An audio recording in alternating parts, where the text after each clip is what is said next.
don't know why I'm doing this to myself. Why? I know why I'm doing this to myself. I don't know if this is a smart thing to do to myself. Yeah, I'm kind of already dreading this and I haven't even started yet. It's 2026. Welcome to a new challenge I thought up over my holiday break. So last year I did my top shelf challenge, which it just went.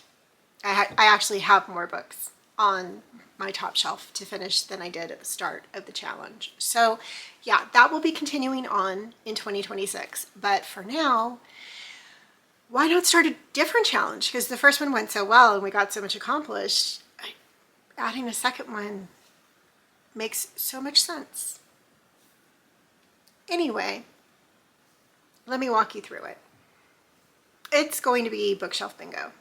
And because I overthink everything, it's got some weird workarounds, but hopefully it will work. I have 5 bookshelves in my bedroom, and we are going to play bingo to randomly select books off of the shelves.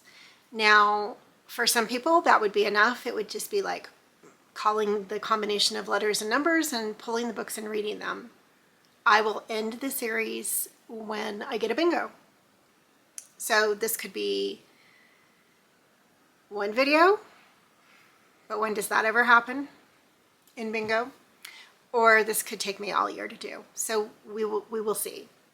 Each of the 5 bookshelves has been labeled BINGO, and there are varying numbers of shelves on each of the books. There are varying numbers of shelves on each one of the individual shelves. Some of them have 5, some of them have 4. One only has 2. So we'll see how this shakes out. Because in traditional bingo, B only has 1 through 15, I 16 through 30, etc. That would pretty much limit us to,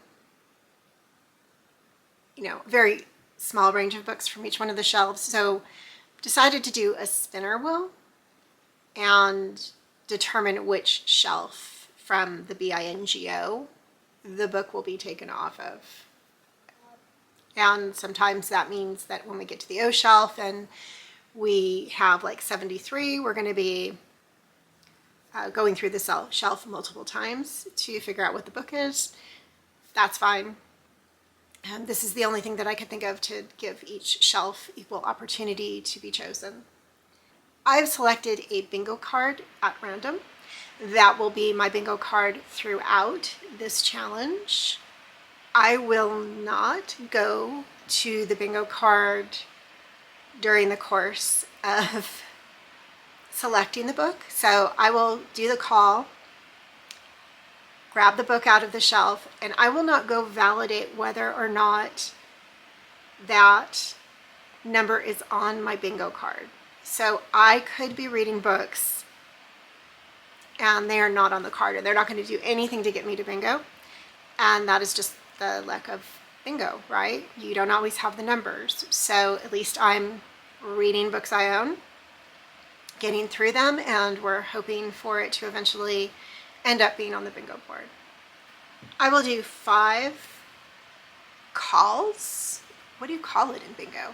I will call 5 numbers for every video, and we will move forward from there. So let's call our first 5 numbers. Okay, our first number is 069. But we have to do the spinner wheel to figure out which shelf we're going to in the O bookcase. Okay, we're going to take it off of shelf 3. All right, so here we have B, I, and we won't talk about that. Those are all of 2025's books that need to go somewhere.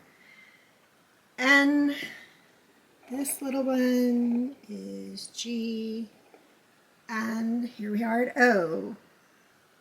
So, shelf 3, book 69. So obviously there are not 69 books on this shelf. So we're going to probably go through this a couple of times.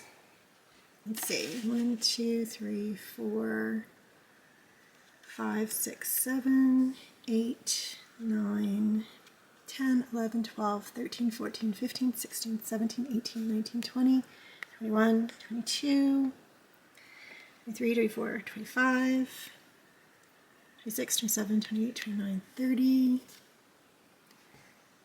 31, 32, 33, 34, 35, 36, 37, 38, 39, 40, 41, 42, 43, 44, 45, 46, 47, 48, 49, 50, 51, 52, 53, 54, 57, 58, 59, 60, 61, 62, 63, 64, 65, 66, 67, 68, 69. Sarah Pierce, The Retreat. It's a thriller. Oh boy. We'll see how we do with this one. All right, I settled in with the first book, which was my 069 book from my bingo call, which was The Retreat by Sarah Pierce. And I sat down and I did read the prologue to this, and there was something that was nagging at me, which was that this is not the first in the series. And I think I knew that because I realized that in the last month or so, maybe 2 months before Christmas, I know that she did release the third book in the series called The Wilds. And I remember I got it at the time because I, of course, do that, pick up the third in a series before I've read any of the other two. And then I didn't realize it was the third, bought it, then realized it was the third, went back and looked, and I did have the first two already, which is the Sanatorium is the first, and then the Retreat is the second. So since I pulled this for my bingo poll, and we all know at this point that I cannot read a series out of order. Since I already had the Sanatorium, I'm going to trade the Retreat for the Sanatorium. Still reading a book I own, still following along. I hope that this does not turn into a whole top shelf challenge thing, but I'm reading the Sanatorium as my first bingo call book. Now, first off, I don't usually like solid sprayed edges, but I think these are really cool, and I really like the chartreuse edges of this, and you know, definitely the title is in chartreuse and the sprayed edges. I think it's a cool color combination against the bluish gray of the snowy mountains. I have now read up until just page 10. I just basically read the prologue and started to read the first chapter before work today and got like 2 pages into it. And so I've really been trying not to read the synopsis of a book before I start reading it, because I think with trying to get through the thrillers that I already own so that I'm not reading thrillers as much anymore and I'm not adding more thrillers when I'm not enjoying them. The synopsis of thrillers seems to give it all away, and then it's just, there's nothing left. It's easy to figure out and it's not that thrilling. So I've stopped reading the synopsis, and so reading it cold, I do get a sense, especially since it's a series, that our main character is going to be a police officer of some kind, but she is in locations or situations where she's not maybe technically on the job. And it sounds like she is in Switzerland for the Sanatorium, which is a not a sanatorium anymore. It was built as a sanatorium, this huge building that is now a luxury resort hotel. And so she is from England and she's in Switzerland going to this resort that is housed in this prior sanatorium that these two childhood friends have converted from a sanatorium into a resort hotel. And one of them, the architect of the two friends, one is a property developer and one is an architect. And the architect was at the location. It's a flashback to when they had started on this project. He was there by himself and he is attacked. And it is creepy. He's attacked by somebody who has like a gas mask on. So we don't know the outcome of that yet. We are now fast forward 15 years later, and it is January of 2020. So that's interesting as well, because January of 2020 was like beginning of COVID. I wonder if that's going to come into play in this at all. That'll be interesting to see. But we're fast forwarding to January of 2020, and now this police officer is there. And so I'm wondering if this is like a cold case or how she's going to get drug into what is happening here. I do like the atmosphere. It was very creepy. It was very atmospheric and scary when the architect was attacked. And so I'm liking the writing style.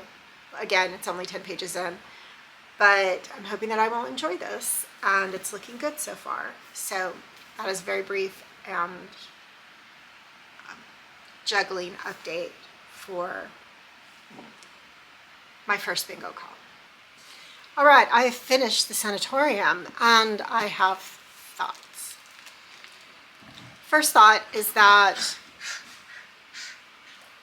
this is one of those books, and that for someone like me who has such a need to differentiate between mystery books and thriller books, this is one of those books that is really hard to pigeonhole.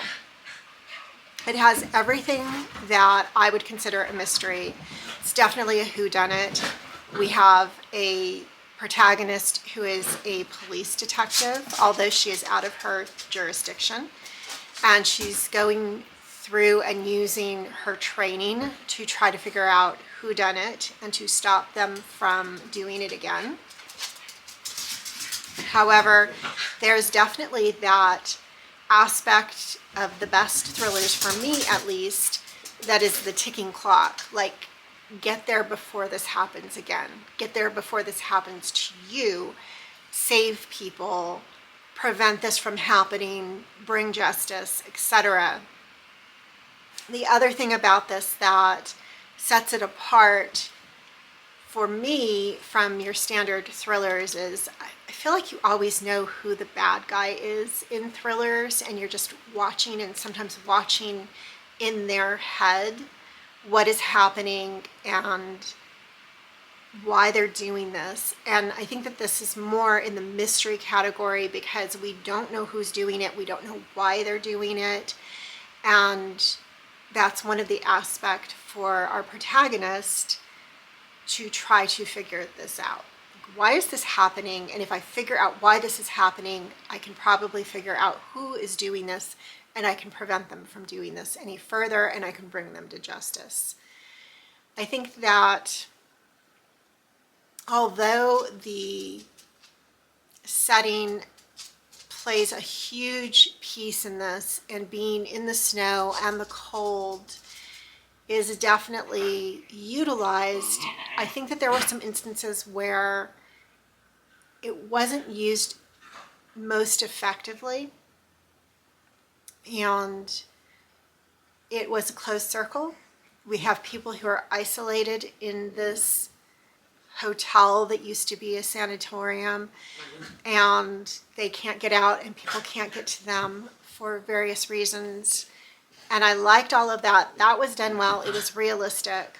I'm thinking about a very similar type situation in the snow, in the cold, in a book that I just read for my vlog on paying for book recommendations, my tbr.com recommendations, which was City on Fire, which is a closed circle in Alaska where people can't get in and out from this town that is only accessible through a tunnel.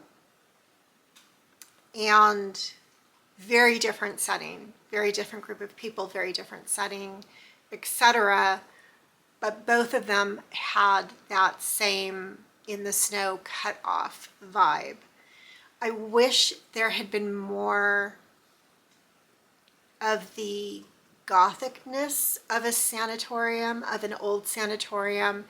This place has definitely been sanitized and updated. It's a luxury hotel now, but just felt like there were aspects of the scary, spooky sanatorium that could have been utilized to more effect that were not.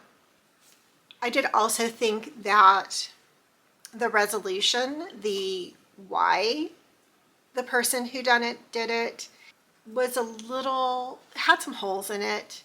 And so I ended up giving this a 3.8 overall.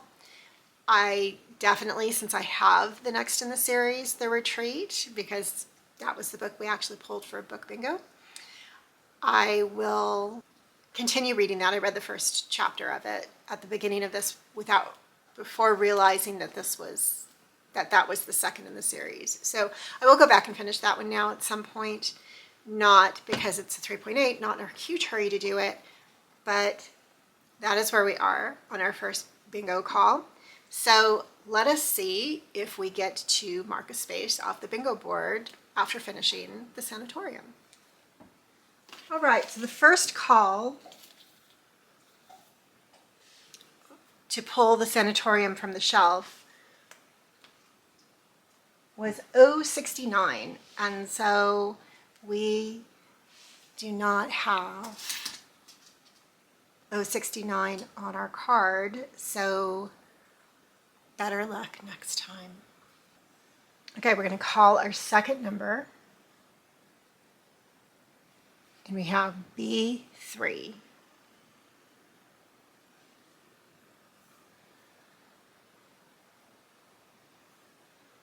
And we'll take that off of shelf.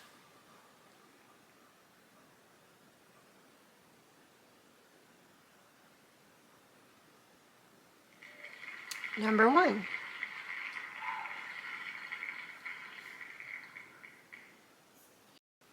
All right, next is B3 from shelf 1. Now,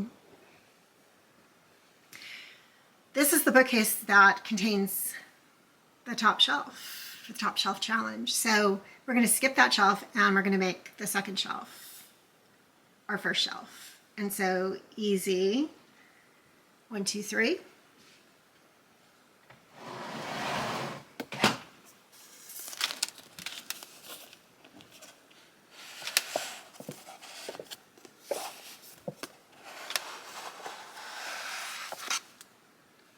Another thriller, The Wrong Family by Taryn Fisher. All right, well, I wanted to get rid of my thrillers, so this is how to do it. All right, our next bingo call was for B3, and for that we pulled off The Wrong Family by Taryn Fisher. And I am 81 pages into The Wrong Family. Now, this is definitely a thriller. It's a domestic thriller. Probably my least favorite kind.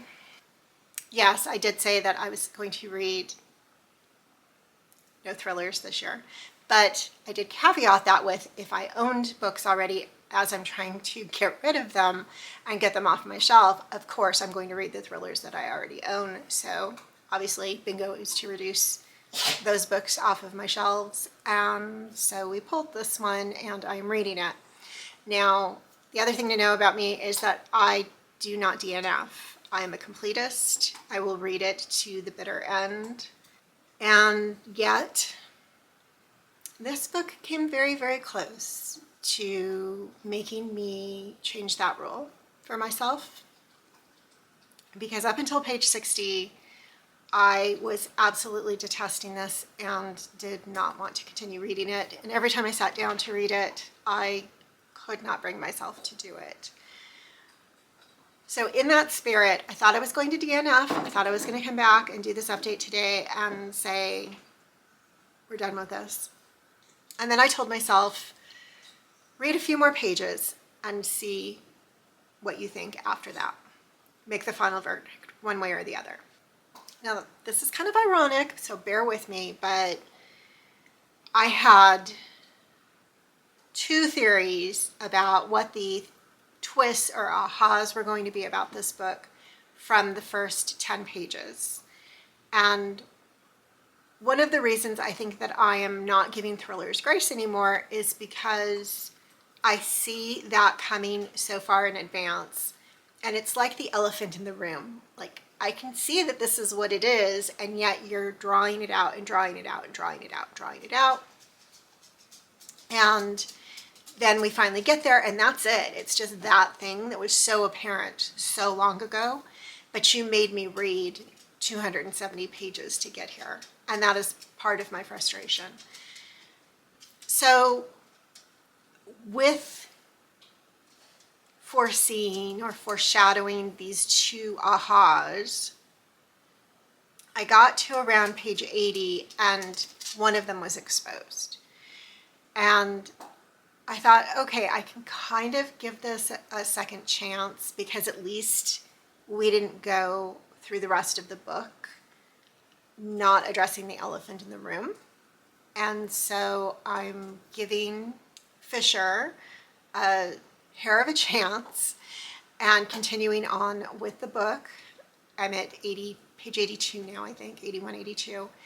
And I'm going to continue on with it because she at least acknowledged this very obvious, I won't even call it plot twist because it was so very obvious, but at least she acknowledged it, we're aware of it, and we can move forward and see what else is going on. And I hope that the second thing that I see that is very obvious to me is addressed soon, and then that will allow me to see it through and just finish out the book and see where she's going with it.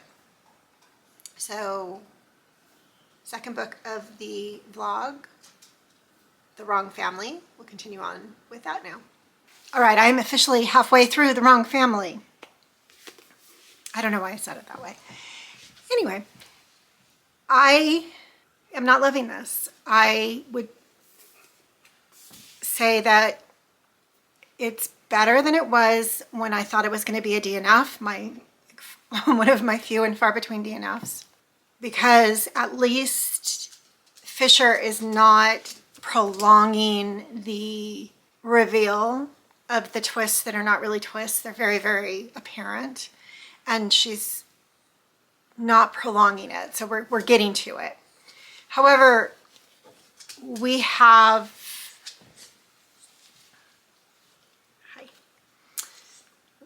half of a book to go, and the two twists that were very apparent have been uncovered, explained, and I'm trying to figure out what to say without a spoiler in case anybody is interested in reading this. But I think I know what comes next, but I don't know that I care about what comes next. And I think it's a bit problematic with the way some of the characters, or at least one of the characters, is depicted. I think it's a bit problematic, and it just kind of gives me an ick every time I pick it up to read it. So that's not helpful in getting it done. But it's sitting at a 3.5 right now, which is not the worst book I've ever read that I read last year by any stretch of the imagination. There is no way I would give it more than a 3.5, and depending upon how the next half of the book plays out, I would expect it's probably going to go down from there. So can't really foresee where I'm going to end up at this point, but no more than 3.5 stars. And I know that's really vague, but again, it's a thriller, so I can't really say a lot about plot because would it be spoiling things? I don't know. I will check back one more time when I'm finally through it. Unfortunately, I am just doing a check-in again on The Wrong Family. I have 60 pages left to go, and I just want this to be over. Ironically, this definitely is not the worst thriller that I've read, and Tarryn Fisher's writing is actually good writing. I just got done reading an arc of a thriller that was good idea, horrible writing. And so, and I won't name names here, but if you want to know, I'll leave it in the comments. So ask the question, I will tell all. But this is decent writing. This is just slow, so slow moving for a thriller that I really don't feel like there's anything enjoyable in it. I know I mentioned that there were two things that I thought were going to be the twists, but they were easy to see, and so I was hoping that they wouldn't take the entire book to be presented or be uncovered, and they weren't, and that led to, the remainder of the book is going to be telling this story of how this happened, and that is exactly what is happening. So it is just, we're waiting to find out all of the details of what happened. I would say that I just got to something that I think was supposed to be another twist, and it just fell very flat for me, and so there wasn't a lot of wow factor in that twist. Did I see that twist coming as well? Yes. It was not anything that I would say was earth-shattering or, oh my gosh, I didn't see that coming. I'm wondering if it's really just domestic thrillers that I don't like, and this is definitely a domestic thriller. I think that none of these characters are very likable, and that's another thing about thrillers that I often find, is that these are kind of despicable people, or people who've done despicable things and are now just trying to cover up for them. And so really, don't they kind of deserve everything that they're getting? I'm going to get through the last 60 pages of this. I'm so grateful that it's time to move on to the next book. However, I am a little afraid of the next book as well. So we'll keep going and see what happens. All right, I have finally finished The Wrong Family by Tarryn Fisher, and I'm going to give this a 2.6. So it is not the worst thriller that I have read this year, but this is, again, the continuing trend of why I am not purchasing any more thrillers, and I'm just trying to get them off of my shelves. I am not enjoying them, and there are a variety of reasons. Now, editor Gina is going to, and not video editor, but book editor Gina is going to make a few comments here. And maybe this is more from writing instructor Gina than editor Gina, but when I teach students who want to write mysteries or thrillers, I always stress that this is not the genre to be a seat of your pants writer. Now, writing instructor Gina never likes seat of your pants writers. I'm just going to put that out there for the world to know. If you are so confident that you are a seat of the pants writer and you don't need to do any planning for your work, I am going to always tell you, if you are paying me to instruct you, that you are incorrect. It does not work. There are only very rare circumstances where we have incredibly talented and gifted writers who can plot a novel by the seat of their pants. Now, maybe if you are writing something speculative where there is no plot, or the plot is convoluted, or it jumps around and it doesn't make a lot of sense, sure, be seat of your pants, because then nobody is reading your book for the plot anyway. But if you are writing something with any type of a plot, you have to plan. Do not be seat of your pants. If you are unfamiliar with these concepts, let me take you back a step. There are generally two types of writers: those that plot and are known as plotters. They plan their work in advance. They have an outline of every point that the plot is going to touch upon. Probably not initially down to what's going to happen in each unique chapter, but at least the story arc. And then there are the seat of your pants writers, or pantsers, who just start writing. I think the only way that you get away with being a pantser is if you are going to do multiple rounds of independent editing before you get to the publishing process, because I think things are going to be missed through the typical 2 rounds of editing that you get in the publishing process if you are a pantser, and that is one of the things that detracts, and people find those anomalies, and that is what brings your rating down. So if you really care and you want to be a popular author and you want to be successful, really do the editing. If you can't be a plotter, I just can't stress this enough. This is always the thing when I'm reading a thriller that just pulls me out. And it probably is because I have taught writing, I do independent editing, and I just see it and it drives me crazy. And I see it in so many thrillers.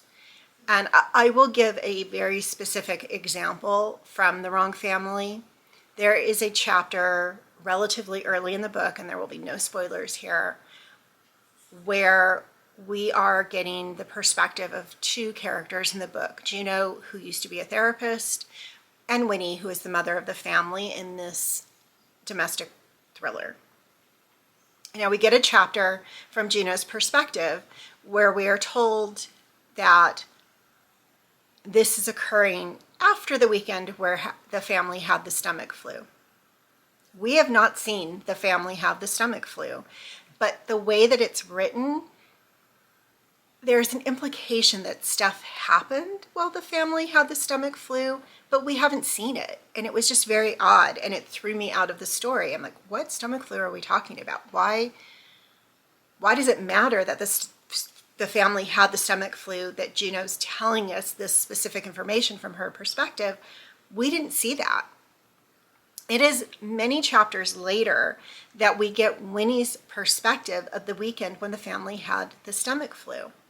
Now, we may get away with that if we have things coming from different points of time, but the issue is this novel does not do that. It very, very specifically has a plot flow, a timeline, where we are getting Winnie's perspective of events within the family, and then we get Juno's that occurs chronologically right after Winnie's, and not of the same events necessarily, but like the next little space of time progressing the timeline.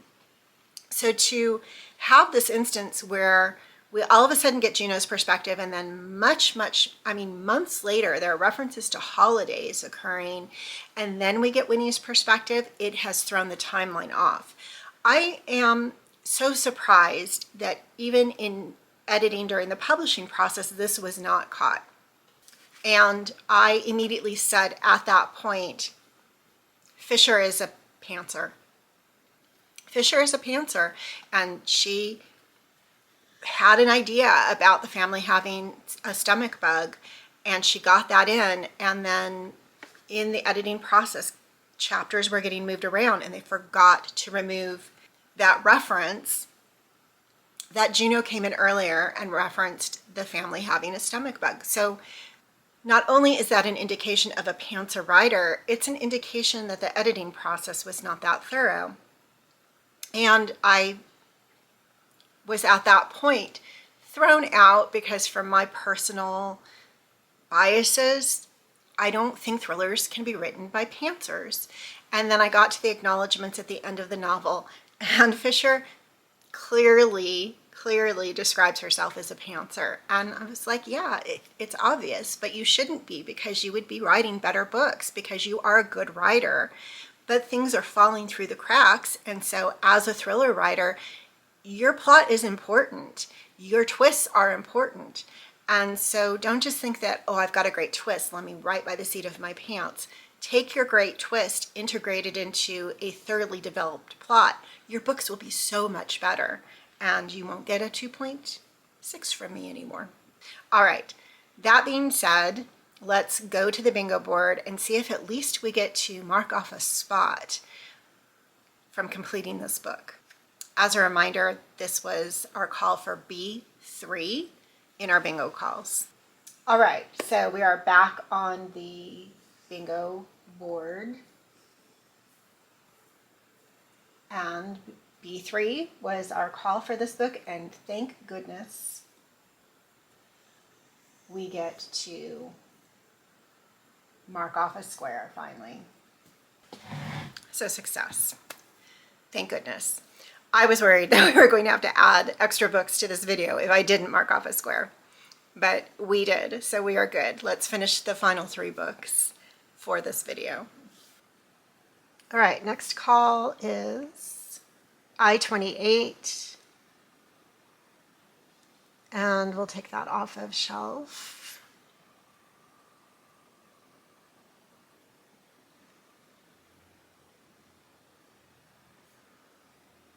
Three again.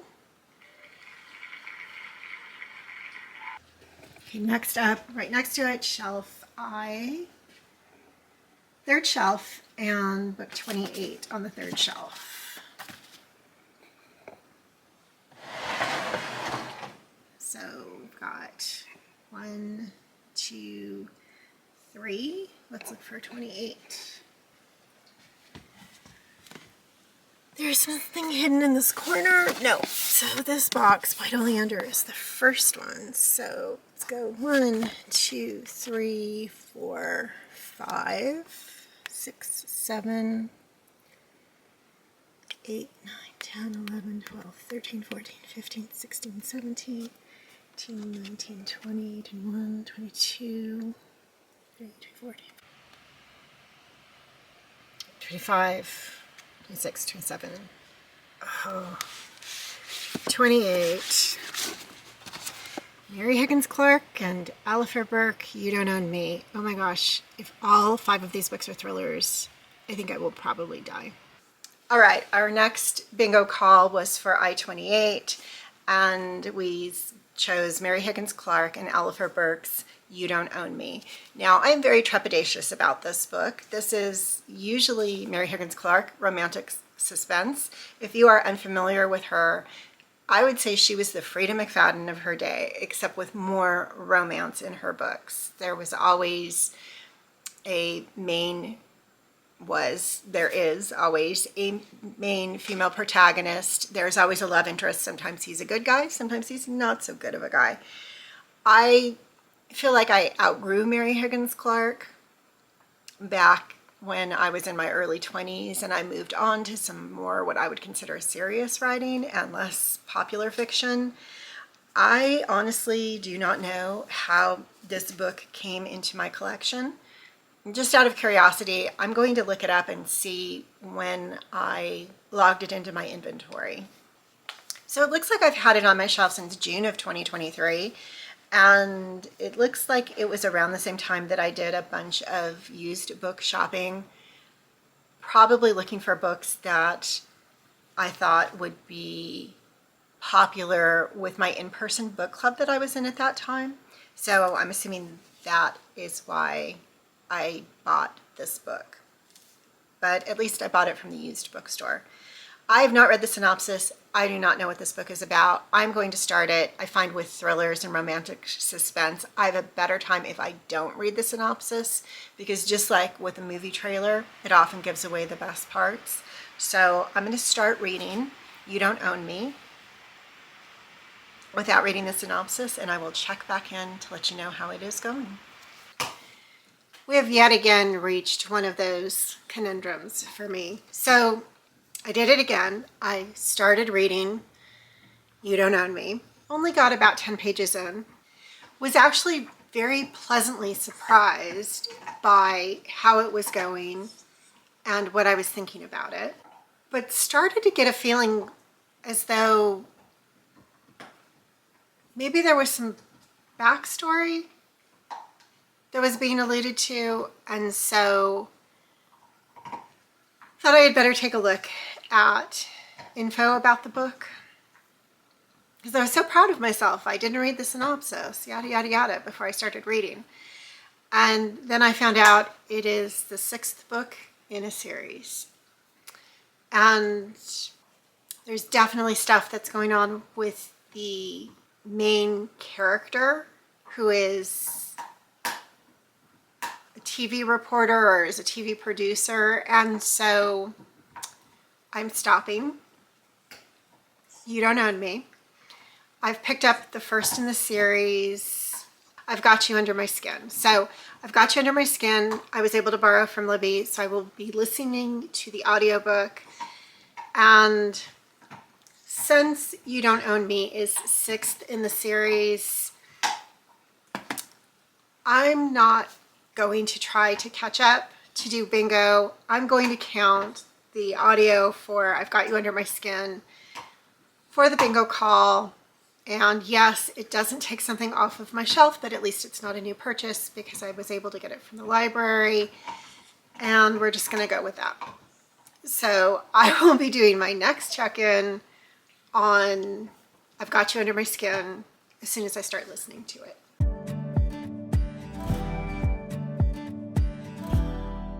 It is snowing. I am sick, and I'm very, very happy that I have this on audio right now because it's been a struggle. So now I am 72% of the way through I've Got You Under My Skin. And I'm also glad that I'm listening to it because I don't rate books that I listen to. I am not a very active listener when I'm listening to books. I enjoy it. I do it almost exclusively in the car. That's what I listen to. I listen to music very rarely. I'm more frequently listening to a book.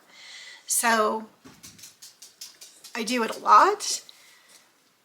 It is not my preferred way that I'm going to give a rating or do a review on because I miss too much. I can't stop and highlight, tab, write a note.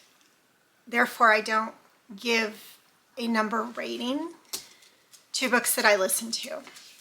So this is purely about, am I enjoying it? Is it keeping me listening, or am I having problems with it? I don't think I ever gave a synopsis of this since I just did the switch between this and the book that was on my shelf. So a quick synopsis. We have a producer of reality news shows who's coming off a string of not very successful shows, and she's under a lot of pressure from her boss to have a successful series, or else she may be facing losing her job. Her husband was killed in the park when he was there with their young son a few years ago, and his killer has never been caught. The killer at the time of the attack spoke to the child, threatened the child and our producer, and said that he would come back and get both of them as well. So she's living under this constant, will he or won't he appear out of the blue and attack my child, attack me. Her father happens to be a retired police detective who retired when all of this happened so that he could sort of be their pseudo bodyguard. He has heart problems though. He's getting older and he can't always be there. And now the son is in grammar school and he's actually away at a camp currently when the producer has this great idea to reconstruct the events leading up to murders. Now, I am not a true crime person. I don't listen to podcasts about true crimes. I know this is ironic for somebody who reads exclusively crime fiction, But when it's the real case, I find that sometimes it's so salacious, I don't want to be part of it. And that's what this feels like. I mean, the case that they're doing is 20 years after the murder occurred. A woman was murdered in her bed. It was the evening after a big party to celebrate her daughter's graduation from college, as well as her 3 best friends' graduation from college. This woman had been married to a very wealthy man, and the stepdaughter estranged herself from her stepfather the day after the murder occurred, giving the impression initially that she must think he had something to do with it. But I don't know if that holds out. And so we have to figure out, why does she have such hard feelings about her stepfather? We learn really, really quickly into the jump that the 4 graduates all hated this woman who was murdered as well. So they all had a reason to want her dead. It's a little ridiculous. For example, the producer has the women wearing the same or replica clothes of what they were wearing when they found the body in the morning, and sort of has them made up to look like their 20-year-old selves when they're now in their 40s. And it's just a little odd, cringy. At the same time that we have this case where we're trying to figure out, well, okay, who murdered this woman? We also have the perspective of the man who killed the producer's husband. So I've got these 2 things going on concurrently. And now, after all these years, he feels it's time for him to finish carrying out his threat. So we're getting that perspective as well. I don't really love the plot lines, but the writing seems to be good, and it's moving quickly. I will say that it's not like, ooh, this is the best thing, but it's keeping me engaged and involved, especially since I'm not feeling well, to continue listening to it. So I'm going to continue on and see where we get with it. All right, I have finished I've Got You Under My Skin. And I'm really glad I'm not rating it. That is not to say that I would have given it a really poor rating. It probably would have been an average rating, but the thing I'm struggling with the most, I think, is that I don't know how to categorize this book. It is obviously, it lives under the genre of crime, thriller, mystery, fiction. But to really narrow it down and decide it is a blank book, I don't think I feel comfortable with, because I'm very black and white about these things. And it's just not, I mean, at its core, I guess it's a thriller. But, at its heart, it was trying to figure out who killed this woman 20 years ago. Now, we get there, but there is absolutely no investigation. Yes, they're producing this TV show, but it is 100% just rehashing of everything that has already been done and discussed in interviews over the years and TV programs over the years. There's no new information. Putting these women who are 20 years older in the clothes of their 20-year-old selves is not solving this mystery. And the mystery gets solved not because anybody solves it, but because the killer does something stupid. And after, holding on to this information for 20 years, now that everybody is back in the house together, to feel like, oh, this is a great time to do this, it just didn't make sense. But of course, it solves everything. And of course, the producer, Lori, everything gets wrapped up with the murder of her husband as well. It's all tied in a nice, neat bow. She can move forward with her life.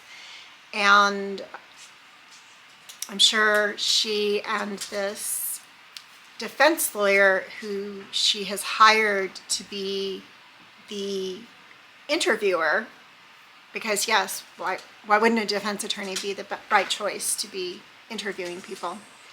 I guess because they want to make it seem like they're being interrogated or questioned on the stand instead of having a journalist do it. There were just a lot of choices that were made in this. Now, Mary Higgins Clark passed away in 2020, and at that point, the 6th book in the series was released that year. Now, these are co-written with Ella Fair Burke, but it does not appear that she has released or maybe is releasing anything further in the series. So the 6th book is the final book, and I don't know, it may wrap it all up and there may be no need to have a 7th book. The book I have that I originally drew through Bingo is the 5th book in the series. Will I continue on with the series to get to that 5th book? Yes. I have no reason not to. Was it a good idea to listen to it? Yes, 100% think so. And I will probably listen to the remainder of them until I get to the 5th book, just because it was a nice thing to do. Now, as far as the writing goes, I thought it was decent writing. I mean, there were, in my opinion, plot holes. I wish it had been tighter. I wish there had been some investigation. I wish there had been a sense that there was going to be more investigating of whodunit versus just the resolution falling from the sky. So I hope there's more of that in the rest of the series. But otherwise, it was decent. I wish it had gotten a book off my shelf, but I'm happy that I at least didn't have to spend money to get to getting closer to getting a book off my shelf. All right, so let's see if I get to mark a number off of the bingo board. Okay, when I did the pull, this was I-28. So let's see. No, unfortunately, nothing gets marked off for this. So we will move on to the next book. And our final call for this video. Oh, nope, that's only 3. Okay, and then our next call, number 4, will be B5.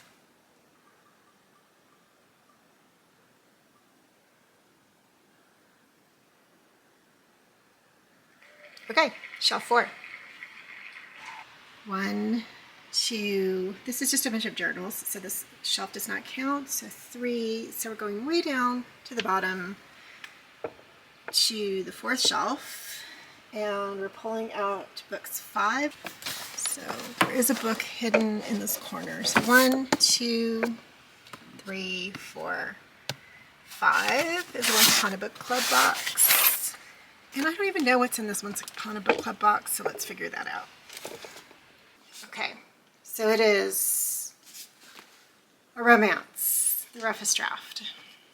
Had to happen. When you do things like Once Upon a Book Club, you're going to get a mixture of genres, and so I'll be reading a romance in this video. That'll be interesting. At least there are gifts to open along with it. All right, the next number that I called was B5, and this is actually the book I was most nervous about because it is a romance, The Roughest Draft by Austin Sigmund Broca. I don't know anything about this book. I have never heard of this book. I have been trying really, really hard not to read the synopsis of books before I start reading them, primarily because I feel like it often gives away the big plot point, and then you're just waiting for that to happen. So I'm going to start this expecting a typical contemporary romance, and we will see how it goes. I will check back in with you probably halfway through. All right, it is time to give another bingo update on The Roughest Draft. I guess it's not another bingo update. This is my first update for this book. So I'm 92 pages into The Roughest Draft, and I was concerned about this one because it is a romance. You may be aware that I vowed to focus on mystery books this year to get back into my groove. However, in my challenges to get books off of my shelf, my top shelf challenge, and now my bingo challenge, I'm reading the things on my shelves, and it is whatever genre they fall into. This came in a Once Upon a Book Club box, and I did get to the first little post-it for open your gift.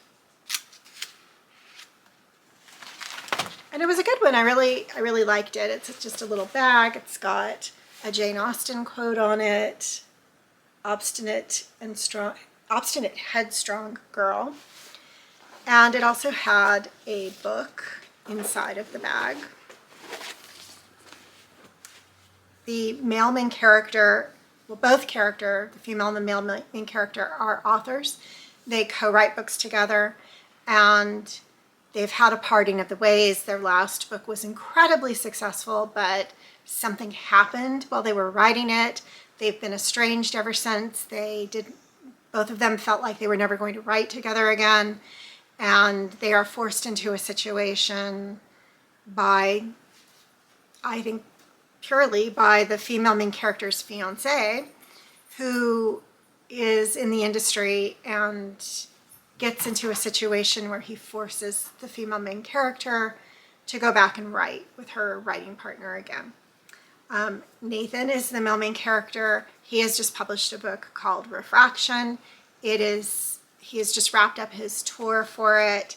So I thought it was very cute, very novel idea that Once Upon a Book Club packaged a book with a Refraction book jacket.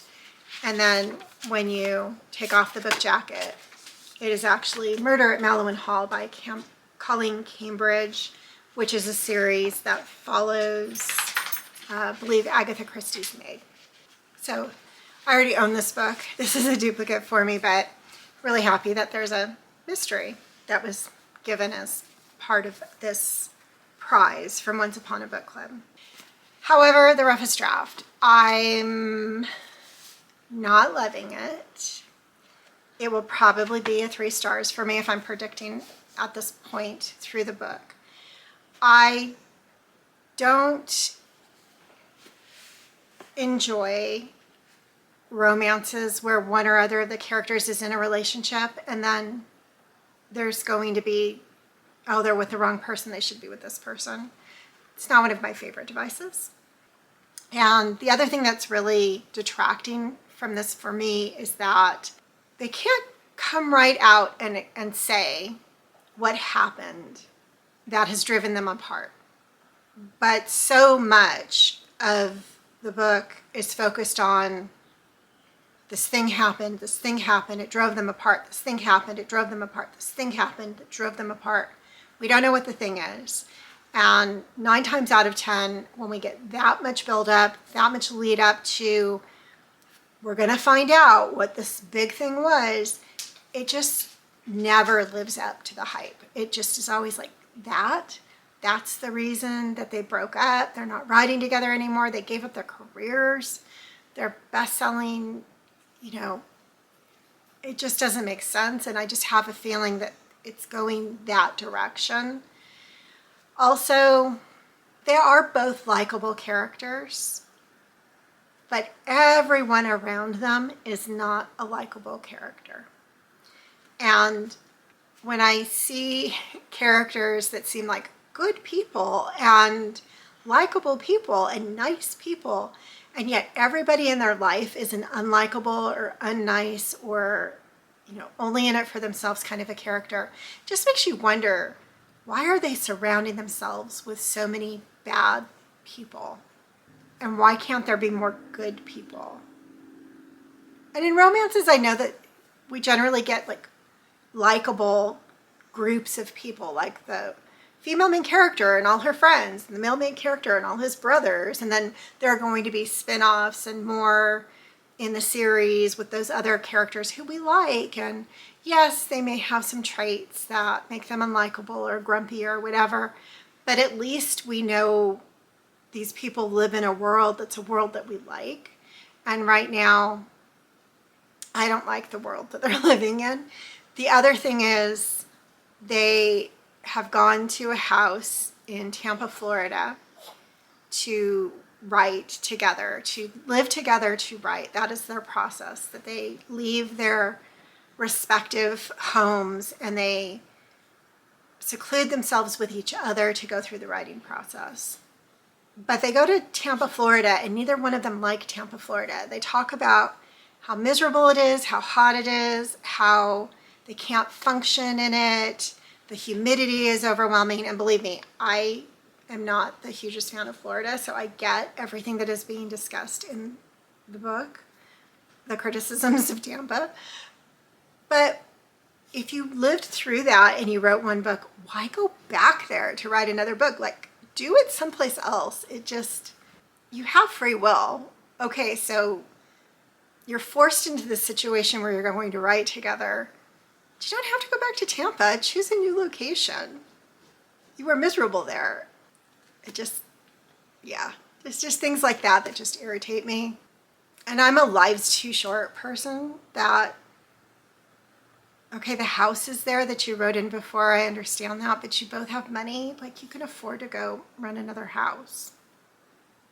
Just go do that. Go someplace cooler, more conducive to your working. I don't know.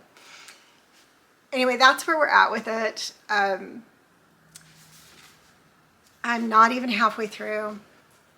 I will maybe give one more update, maybe after I've opened a few more of the gifts, because that's bringing joy in getting through this. But at least it's going faster than The Wrong Family did. That just took forever. So at least it's going faster than that. But yeah, still not loving it, unfortunately. Really hope that I at least get to mark a square off the bingo board. All right, I'll check in again. And I have now finished the roughest draft. And I ended up giving it 2.7 stars. So didn't work the best for me. I'm not going to say a huge amount more about this book because I think I've said it all already. I don't really have any more to add to it. I just felt it really fell flat as far as what happened that split them up and made them stop working together. It just was such a big deal and blown out of proportion. And I think something that doesn't work for me, regardless of genre, is when people are unwilling to talk about what is bothering them and are more willing to close off relationships and never speak to each other again. And the other person doesn't know why. And it's so unfair for the other person not to know why, especially if this is a person that is a good person and that person wants to have a relationship with you and they want to work on it.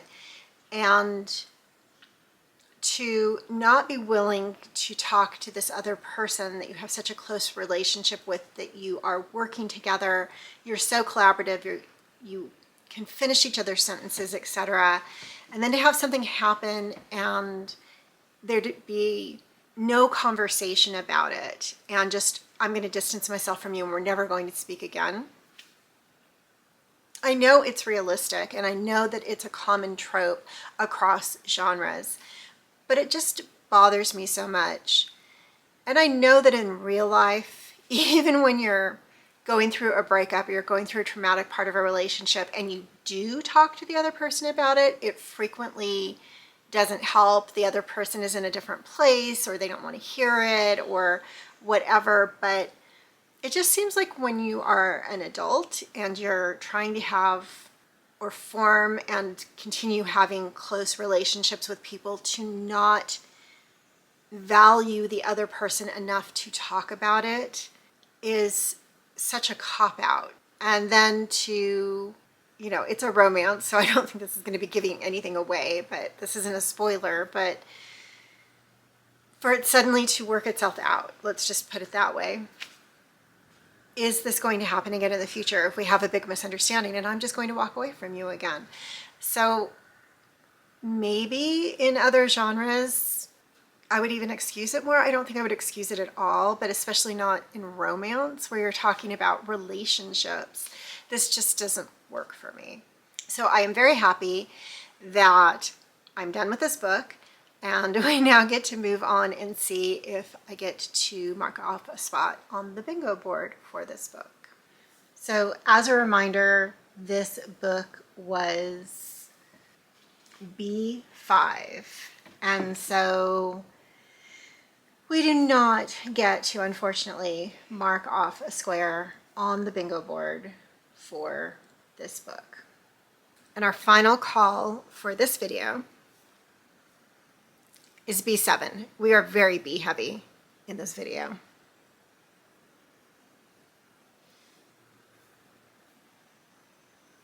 And I'll take that off of shelf.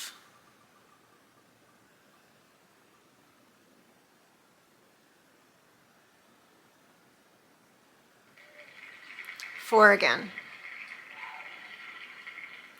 So we're going to have some pretty close to adjacent books in this. This will be interesting. All right, so let's see what we're reading. In book 7. Oh, super exciting. Okay. Thank God. Book 7 is The Appeal by Janice Hallett. I just have 2 copies of this. I'll probably read the paperback one. Thank God it's saved at the last minute by pulling a Janice Hallett. So we are moving on to the 5th and final book for Bookshelf Bingo. And as a reminder, it was The Appeal by Janice Hallett. And I have already been reading it. It was such a relief to get back to a mystery after reading the roughest draft that I'm just flying through this. And everything that everybody prepared me for this book and all the hype is completely true, in my opinion. It's completely valid. So I only actually have about 50 pages left to go in this one before finishing it. And if you are unfamiliar with it, it is the first Janice Hallett that I've actually read. One of the reasons that I've held off reading it was because it was really hyped, and frequently when there is a very hyped or well-received book, I actually will not like it. So I was almost afraid to pick this up. But it came up, it got pulled from the shelf, and I'm loving it so much I actually chose it to be the British mystery that I'm going to lead our book club discussion at the bookstore for our British Mysteries Club in April. And if you are unfamiliar with it and the concept of it, Janice Hallett writes these, I don't want to say mixed media type books because I don't think that's a realistic way of describing it, and I'm sure I'll think of the term as soon as I finish filming this video, but a lot of the book is written in a recreation of emails and text messages and even letters, and then conceptually we are given a very, very brief introduction. We get a memo from an attorney, a lawyer, directing two people to read this evidence and to prepare a brief for him, basically from what they get out of this information. And so we start getting all of these emails and text messages from these people that we are not introduced to. We are just dropped in. And the gist of it is there is a group, an amateur theater group, and we are getting emails from all of the different participants who are either acting in this theater group or have some type of supporting role, for lack of a better term, like they're backstage or they are a manager, ticket sales, things like that. And there's a lot going on. There are a lot of personal dramas going on. We have people who are new to the group, who are nurses, who have just returned from being aid workers in Africa. We have the person who is the director of the group, who actually also owns a country club, I guess, and his wife is the lead performer, the lead actress, and his son is also partial director for the group, and his daughter is also usually a player in the group. And not a spoiler, this is all in the synopsis of the book, his granddaughter, his 2-year-old granddaughter, has been diagnosed with cancer and is undergoing treatment. So the family is going through a lot of things, and the name The Appeal, it's not referring to a court case, it's actually referring to an appeal for funds to help the family purchase experimental drugs to give to this child to save her life. And so they organized this appeal for funds. And there's a lot of information about the fundraising activities, the interpersonal dramas associated with that, and the doctor who is the child's doctor, and family nuances, relationship nuances, etc. You don't know why this attorney has asked these 2 people to read all of this evidence, and you don't find out why until 250 pages into the book. So if you don't like that type of ambiguous, what is going on here, why are we doing this, what am I supposed to be trying to figure out, what is going on here, I wouldn't recommend this. But even before I'm done with this, I think I would recommend this, and it would have to fall apart in the next 50 pages completely for me not to recommend it, because I'm really enjoying it, and I like this having to use your brain to figure out what is going on and it not just being handed to you. So I really appreciated this. I'm really liking it, and I will check back in at the end of the appeal. All right, I finished the final book for this round of Book Bingo, and I'm very, very surprised that I loved it as much as I did. I gave it a 4.6.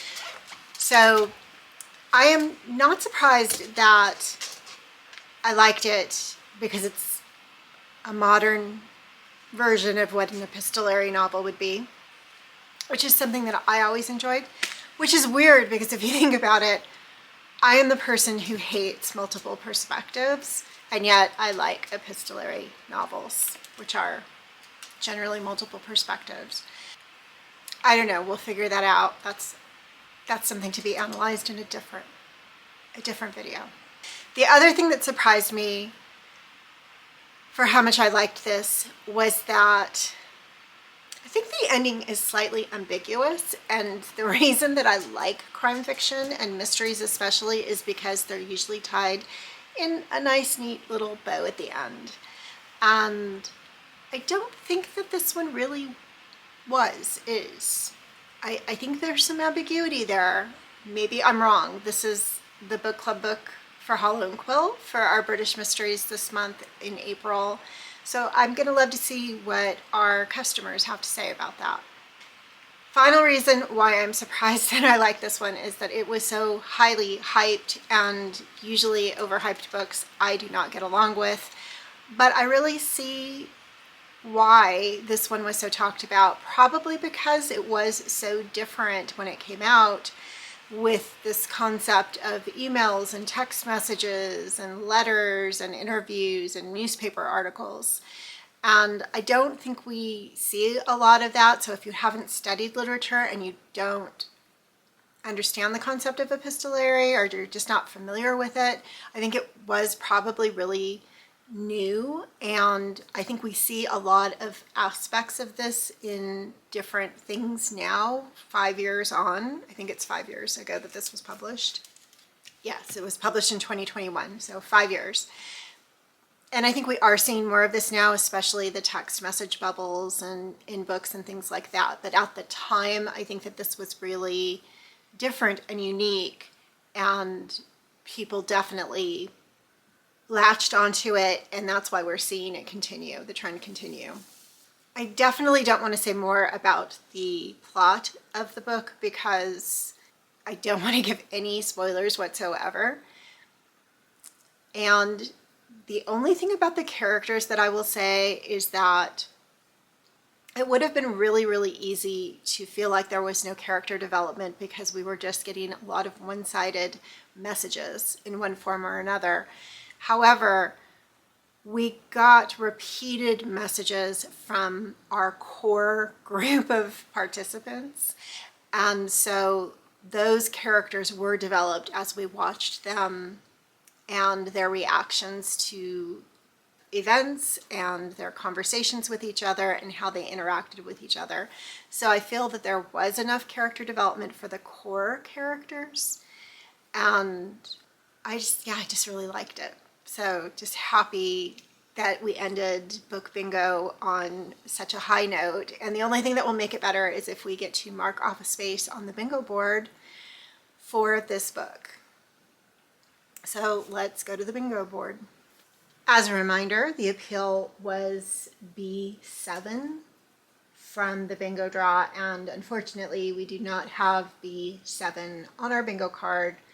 So we are ending this video with only one square crossed out. So 5 books down, 1 space taken on the bingo board. This series is going to go on until we have a bingo, so we'll see how long that takes. Next video I will do another 5 pulls from the bingo spinner, and FYI, exciting times, I have obtained a little bingo collar wheel, whatever the formal term is for that. So next time I will be actually drawing the 5 books out of the bingo wheel, and maybe if I'm reading faster, we could even do more than 5 books in the video to see how that happens. So thanks for coming along on this journey. I hope this one is fun. It's a little bit different than the way that I've seen people do book bingo before, so I hope it makes sense. And I appreciate you, and I'll see you next time.